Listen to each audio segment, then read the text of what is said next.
That's why I'm going to do some extra coating on the head gasket and see how it goes and is it worth it. But first I need to do some small disassembling. Maybe even you want to heat it up first. Then use some candle wax and only then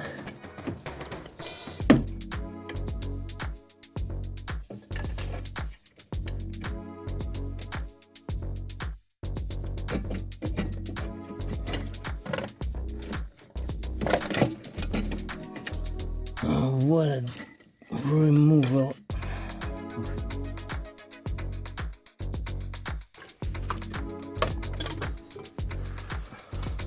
Here we go.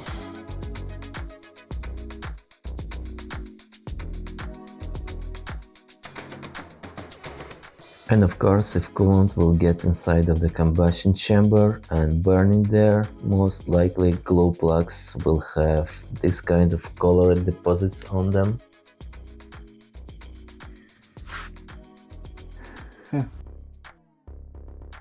Everything looks pretty toasted inside.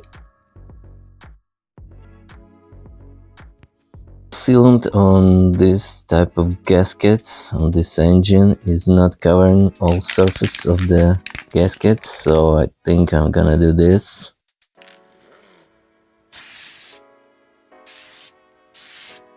And I will do a quick test to see how this sealant will perform on the surface of the cylinder block and cylinder head.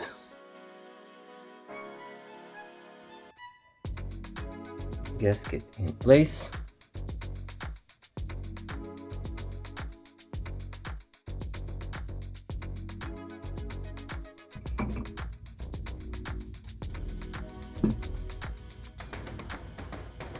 And now install lubricate these parts, this treat and washers,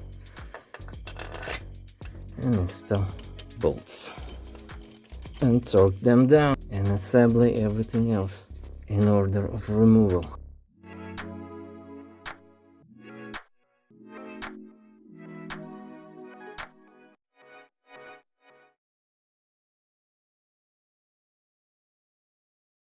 Apply some sealant in this place.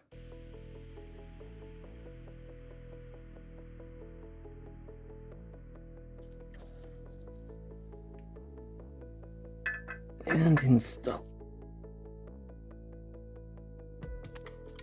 Grease these places.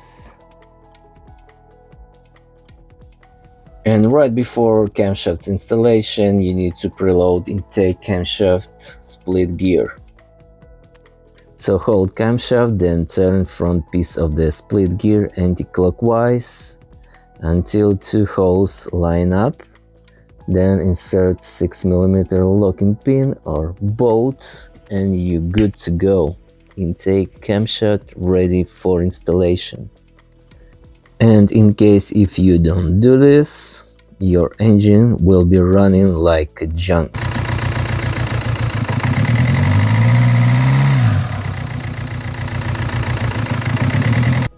Marks.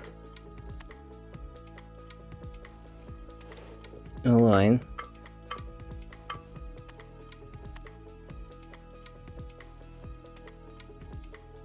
These markings and install. First put this one, next this gear,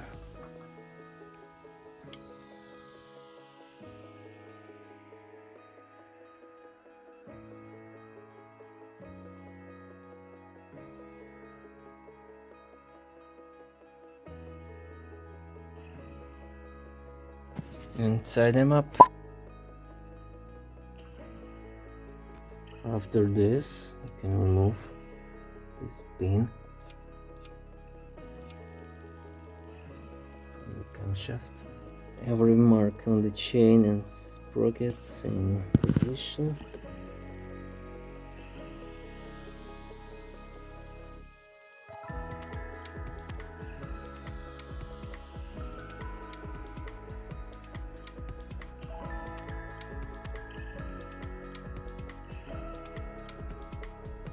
All aligned. timing chain marks and tightening torque specification, installation of the timing chain cover, sequence and tightening torque of the valve cover, tightening torque of the injectors and high-pressure pipes, auxiliary belt diagram, engine startup, and warming it up.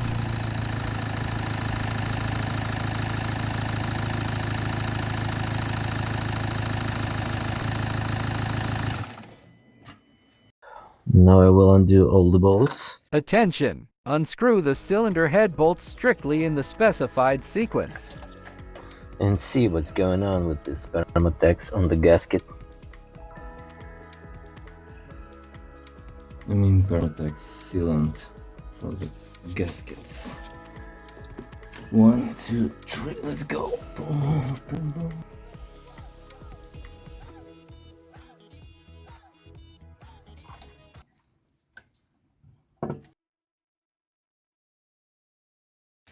Let's go.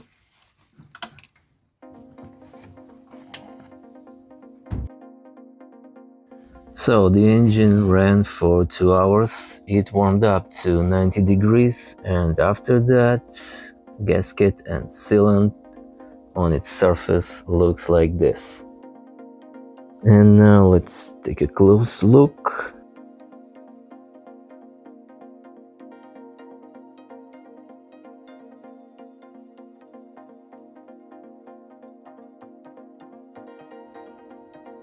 We have contact over here.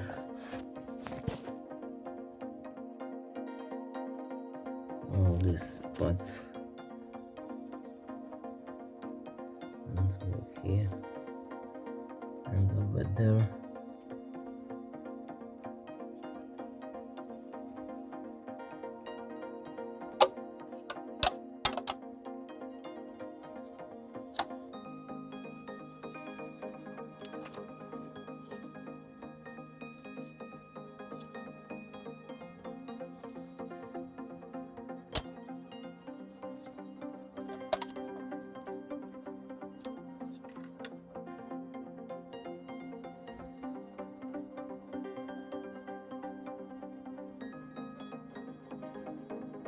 And all the contact area.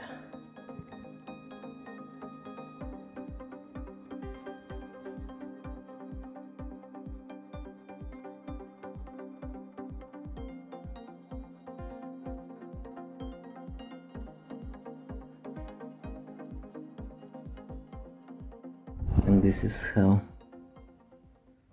it looks like on the cylinder head. And at some point it's really good that these spots on the cylinder head and cylinder block will have an additional coating of sealant, especially with this engine, which had some problems with head gasket after overheating.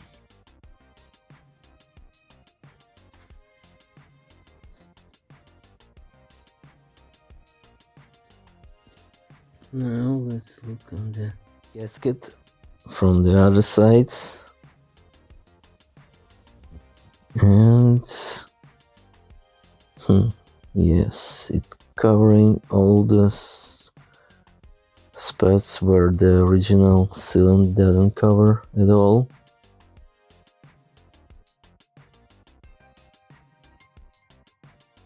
And you see that copper sealant is missing in some spots. It's because it sticks to the surface of the cylinder head and to the surface of the cylinder block.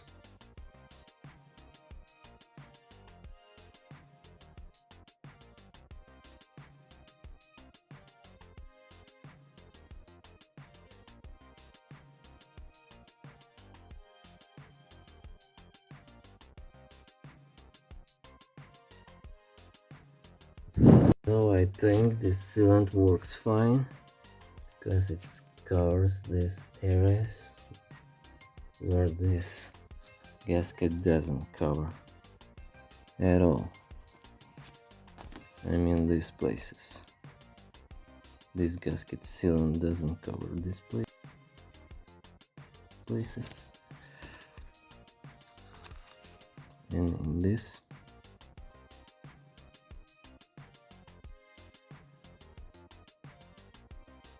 And for sure, This sealant sticks to the surface very well. That's why I will use it. This Matex. This one. And maybe it's good idea to use this sealant if your gasket looking like this, where the sealant doesn't cover all surface of the gasket. And there are some manufacturers that producing fully covered gaskets for this engine. Take a look at my piston. It's the only one I got. Okay, after heating up, everything is moving. This engine was out of coolant at all. At all. The number. It looks like this. The color changed. This is normal bearing cap. This is overheated. Overheated and bearing also looking amazing.